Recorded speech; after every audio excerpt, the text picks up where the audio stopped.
Harga emas dah cecah all time high kali ketiga pada tahun 2026 ni, dan yang terbaru hari ni harga emas cecah RM661 1 gram. Tahun 2025 harga emas cecah lebih 50 kali.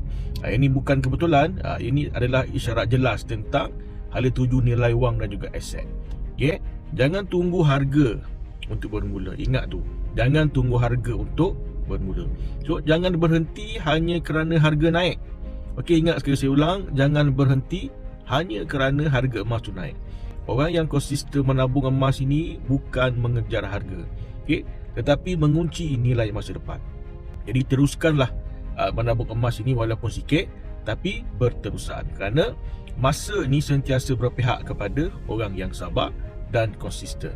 Harga RM661 1 gram hari ini mungkin yang paling tinggi sekarang ini, tapi berpotensi menjadi yang terendah pada masa-masa yang akan datang.